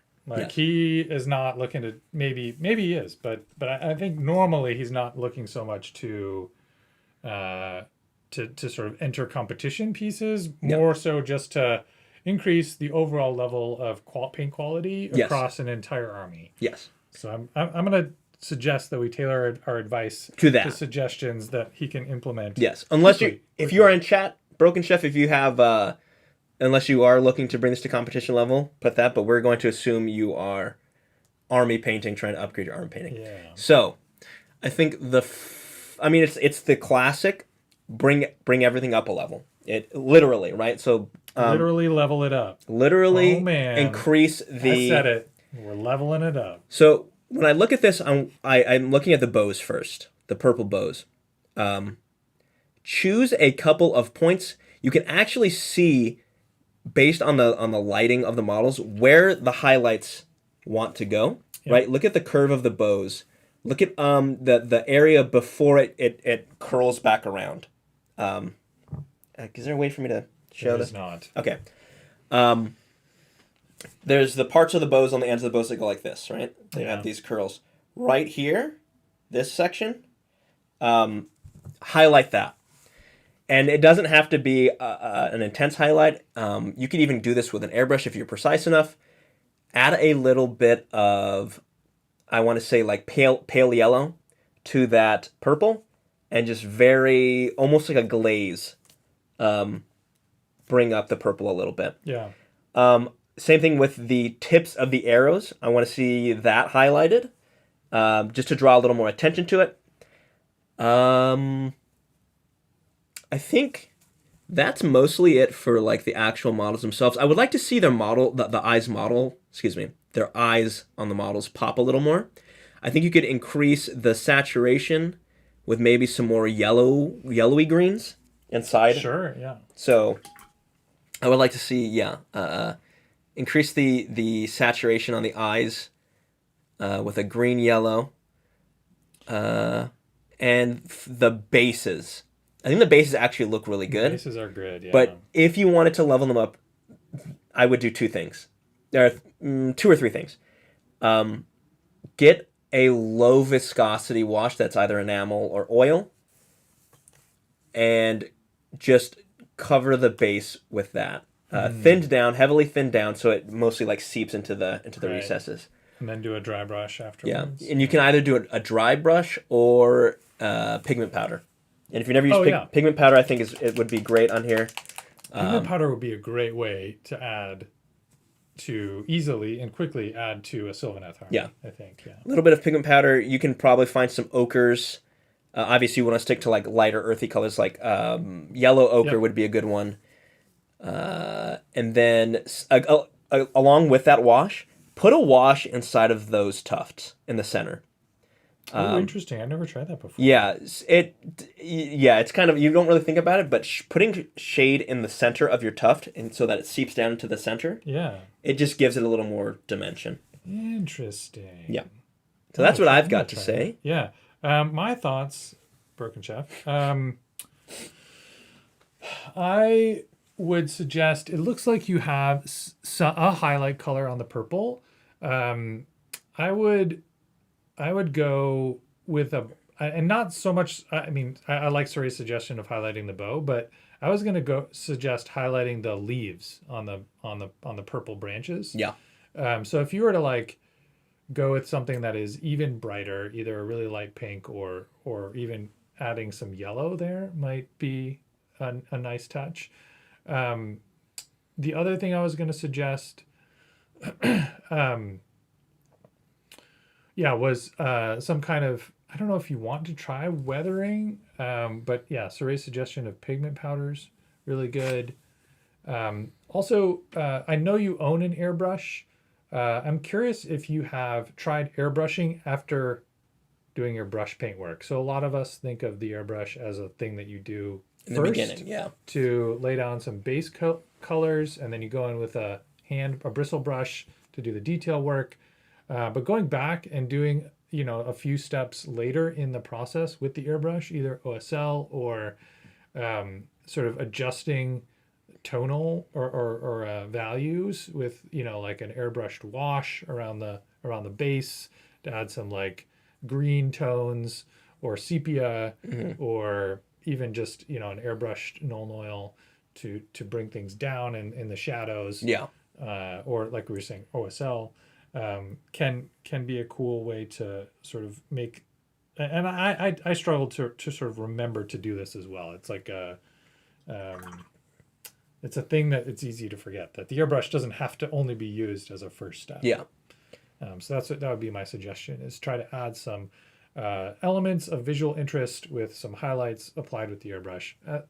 Typically, we think about using these kinds of things to draw attention to specific parts of the model. So like typically you want to draw attention, where in the model do people tend to look? It's like the face, the hands, the gun. Yeah, the face, bases, and weapons. Face, bases, and weapons. Yeah. So is there a way that you can sort of draw attention to those particular elements using some kind of effects, either the airbrush or, like Suri was saying, the base, weathering powders on the base, or a thin down wash would be awesome. Yeah.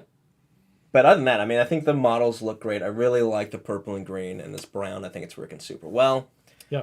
Color palettes are great. Yeah, great color palette. Really nice purple. I'm curious what purple you used. Thanks, Chef. Yeah, good luck. Good luck. Appreciate it. We are moving through this show. We're moving much faster than I'd realized.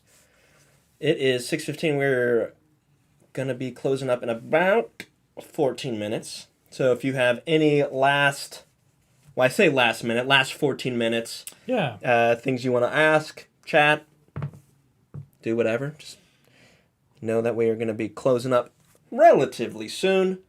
If you want to support the show, we'd appreciate the likes, the subscribes, the shares. If you want to, you can also super chat us and get your question read directly, or memberships. And come join us for our membership-only games, which will be starting up soon, as well as our Friday streams, where I'll be using the supposedly pinkest pink on the planet to paint some pink horrors of Zinch. That's what we should do for Edge Highling, right? Oh, yeah. It'd be burning our eyes out. Seriously, have you ever seen this pink? Only on your... You used it on Meg used it on her Slan, right? And you used it... Ah, that's right. Yeah. On your Slaves to Darkness Slaneshi Knight. When you first put it on, though, I don't know if there's if it has poor light fastness or something, but when you first put it on, it's seriously kind of hard to look at. Oh wow! It is so bright. It's eye searing. Are you done with these? No, not quite. Okay, I was gonna say I can give you the brown to paint the quivers if you're just not working. So I know. We got 14 minutes here. Oh my God! I was told that I had 2 hours of your time to paint my models. Oh, quick! All right, I gotta. Let's see. This shouldn't take too long though. Quick! Oh man. I'm frantically throwing contrast paint down on these leathers and clothes and skin. This is the fun part. It goes from looking really cartoony to just all kind of coming together. In the last few steps, as you put the contrast paint down, yeah. I did this style to an extent with the Seraphon, with my lizard men, and I'm leaning into it a little bit differently. I'm doing more airbrushing at the outset with these guys, but it's still a similar idea. That's doing some base coats and then using contrast on skin and clothes and those kinds of sort of areas with lots of interesting cracks and crevices. Yeah. To try to save some time. And I don't know, Saray, have you? I'm finding that when contrast paints first came out, I was very sort of ho-hum on them and very sort of I'm never gonna. This is dumb. It was because it's advertised as this paint in one step. One step, shade, highlight, wash all in one. No. And I was like, that's dumb. No, it's not going to be that way. And then as time's gone on, I've realized that actually, if you don't think of it that way, it's a very good tool. It's a useful tool for a lot of things. So I'm curious, have you sort of found a similar kind of thing that it has a place in your absolutely painting routine? Yes. So for me, it was I thought it could be a replacement for inks. I think that has kind of fallen off. I think it's useful, but it's not as good as inks because it's a transparent paint. The problem is that weirdly contrast actually covers quite well. Right. So it doesn't work great as a filter. It doesn't work as well as inks is the problem for me. Doesn't mean it's not useful. Occasionally I will use it for that purpose, but it's usually it's not my go-to for spraying through an airbrush. As a filter, yeah. What it's really good for is if you thin it down a lot. So this is actually how I paint skin, and I'll probably show this at some point on one of my journeys, is I base coat with a dark skin tone, and then if I'm doing a light skin tone, I'll spray from above zenithal with a color like this kind of pinky, fleshy color. Yeah. And so you get you have the under parts of the muscle with this dark color, and then you have the upper parts with this, fleshy, pale color.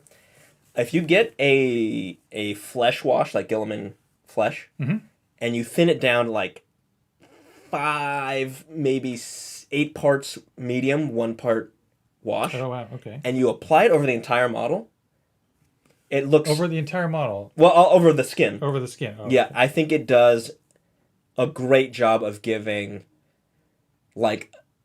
a subtle... it does what contrast is supposed to do, right, in that it sinks into the recesses. But the problem with skin is that it looks weird if it's too harsh of a line. Sure, yeah, and a lot of skin doesn't really have harsh recesses. It's sort of smooth transitions. Exactly. So if you use a really thin down flesh wash, it looks great. and this is how I mean, I don't have any on me. I don't know if people watch Tabletop Titans. I did their World Eaters. They have a lot of their the Jackals, I think they're called. Right. They're like Chaos Cultists for World Eaters.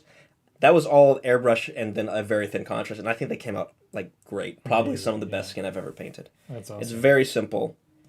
You know, obviously it's not competition level or anything, but like it looks. But really it's an good. army. You're painting an army. Yeah. Exactly. That's cool.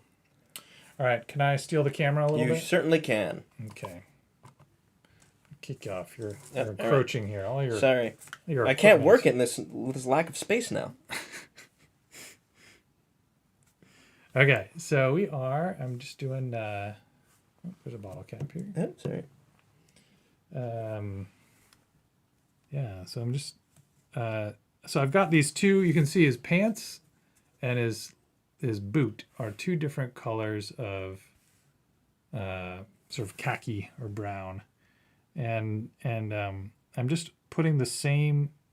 It's called Pallid Bone. Speed paint over top both of them, and because of the difference in base coat, they'll end up sort of with a different look and be able to tell that they're different materials. But because I'm just putting the same contrast over both of them, it's nice and fast. So I can just kind of sloppily apply this over both the pants and the boots. Jack Krieger, hey, welcome. Haven't seen Jack Krieger's name before, so welcome. Looks like they're painting up some goblins. For Old World. For Old World. I think so. Yeah. Wait, BSB. Battle Standard Bearer. Oh, okay. That's a painting I guess a that could goblin battle standard bearer? I guess that could be AOS or Old World. No. BSB is a very specific term in Old World. Old World, yeah. all right. Yeah. The more you know. In Warhammer Fantasy, you can have one battle standard per army. It's like your army's battle standard. Okay. Don't let anyone touch it. And it can has several benefits. You can reroll morale checks. This is I don't know if this rule made it into Old World, but in Old Warhammer Fantasy, you could reroll failed morale checks if you're within 12 inches of the battle standard. And the battle standard could be made a magical standard. Oh, and sorcelled, you might say. Yeah. So you could ensorcel the battle standard. And it usually could be a magical banner of any with no points limit. So you could do very expensive, very high end battle standards as magical banners for your battle standard. And then the other thing the final thing it did is normally in combat there's this concept of static combat resolution. So when you're figuring out who wins a fight, and the loser has to take a morale check, you add up the number of casualties, but then you also there's like static combat resolution bonuses. So for each rank you have, you get a +1, and there's other kinds of things. If you charge somebody in the flank, you get bonuses. But if you have a battle standard, you get an additional +1 in the fight. Anyway, that's a battle standard. Okay. Today I learned. Yeah, I'm learning things. It almost gives a little context to stuff I use in AOS. The standard bears there. All right, those are done. Are they? With my part, I'm doing my part. These look amazing. Oh, thank you. Do you want to? I still need to paint the. Oh, I can work on that. Sorry, I'm gonna work on this. Guy's a little bit lighter, so I'm gonna work on this. All right, we are coming down to the final 5 minutes. What did can I see that one? What color did I paint it? This one's like a little bit. Oops, sorry. A little more saturated. I'm just looking at the color. Okay. Yeah. Okay. Coming down to the final 5 minutes. Just want to reiterate that we are going to start streaming AOS soon. I'm just super good at this game. So if you want to see me absolutely stomp everyone. Oh, yeah. You have been doing that. I've been just Destroy. They call me the Destroyer. The destroyer That's of what they call me. hopes and dreams. Yep. Zach is going to quit playing AOS, actually, so don't expect him on the stream, guys. I beat him so bad every time. Yep. Just kidding. What armies are you sort of taking the reins on? So right now, just Slaves to Darkness. This is actually something I need to talk to... Okay, you know what, chat? What other army should I play? Chat, if you have a... Yeah. If you've been watching the show for a while, you know Cire, you know his proclivities, demeanor, his tendencies, his all of that. Or maybe if you haven't been watching, maybe if you're new to the show, and you just get a vibe. Yeah, what's the vibe? What is Cire's vibe? Do I what give army off? do you think you would vibe with? Yeah. Let's see, what's taken already? So Seraphon's already taken, Yeah. Soulblight's already double taken. Double taken. Slave of Darkness is me. Bone Reapers are probably taken. Bone Reaper's going to be taken. And Stormcast, I think, might be taken, but like, meh. Yes, Beast of Chaos, thank you, Sean Williams knows. So Beast of Chaos is actually my other... if they release some new models, Beast of Chaos is going to be for sure, my second army. So see, Sean Williams knows me, apparently, very well. What's going on? I thought I dropped a brush, but... You did, yeah. Where did it go? Oh, well. We'll get it later. It's gone forever. It's gone forever. It's gone beneath the thing there. Chaos Dwarves, obviously. If they come out... Like, if they release Chaos Dwarves, that's like... I'm sorry, I'm just going to go straight into that. You would? Yeah, absolutely. Okay. Unless they, like drastically change them or something, but... Yeah. Listen, if I can get a Lamasu, all in. Oh. Okay. I mean, Slanesh was kind of interesting. You're okay, yeah. You're painting Zinch right now. Do you have any? Is that interesting to you in any way? No, I'm not a magic kind of guy. Not a magic kind of guy. No, it's not a magic. Beat him with a big club. Yeah, I like tough guys, tough boys on the. So like Death Guard is like something I like in. Got it. In 40k, I like salamanders, like custodes. Right. Tough infantry. Well, maybe some vehicles. Maybe like you might enjoy Seraphon then, because they can be really tough. Yeah, right? but they're already taken. Oh, okay. They're already taken. I'm also a trained midwife. Man, I'm learning so much about myself. Blades of Corn. Yeah, Blades of Corn. I could see that. I bet I would actually have fun with Blades of Corn. Yeah, that's what I was thinking. Corn. Everyone should play Gits. We don't have enough orcs. We don't. Yeah, We don't have enough curious. orcs. I'm curious how tough big pigs are. Ooh, big pigs is kind of Big fun. pigs? I might do Are that. they tough? Yeah. I don't know. I bet they hit like pretty hard. Anyway, we are just about to close up the show. Do you want to show off what we didn't manage to do today? Yeah. Yeah, for sure. All right. Look, we had an active. We were doing a lot of stuff today, so we didn't get quite as far as we'd hoped. Oh, looks like no world for me. I hate freedom. Oh. Why are you watching this stream then? Just kidding. You're talking about the poll. The right? poll, yes. Oh, okay. Which we were supposed to close like 45 minutes ago. Anyway, here's where we got. I'll flip. So this is like not great, if I'm being honest. This one might need a little bit of extra work. You know. No, it's fine. It looks great. These ones are still getting Here are work. the other two. Yeah, gonna move a little bit closer. You know what I kind of want to do is I kind of want to get some glue and just like glue them on real fast. glue 'em on Cool, we real got time. fast. Yeah, we got it. There we go. 2 minutes. Oh, yeah, we started 4 minutes late, so we got to give people the what they paid for. The grand. Here we go. We need the grand reveal. Okay, that leather still drying. Obviously, there's gonna be a second coat there. There we go. Okay. So I'm just gonna put a touch of super glue here. They've got these like holes in their backs for the. Nice. I'm gonna go to for front the cam. capes. Yeah, that's fine. All right, while you're doing that, I'm gonna shill for a little bit. Okay. AOS streams. Already mentioned it. 17th, first public game. If you're a member, starting the 12th, and if you're a Mandra, that means you are second tier member. Look, you can get a game as early as tomorrow. All right, that's pretty good. Tomorrow, also, big video coming out for us. We hope you like it. We hope you love it. We hope you share it. We've been working on it for a while now. Yeah. And listen, I've been editing this video for a long time to the point where I'm sick of it. I don't even know if it's fun anymore. I'm just kidding. We're really excited to have it out finally. I don't remember. Sorry, I don't remember which cape goes with which gun. Oh no. And I took a photo because I was like, "This, I'm gonna need." Okay, I'm doing it right. Okay. Yeah, so we have a pretty big video coming out tomorrow. We plan on doing much more big projects. We plan on doing more big projects like the one we did that you'll see tomorrow if you tune in. And we also have some more old world stuff coming down the pipeline for painting.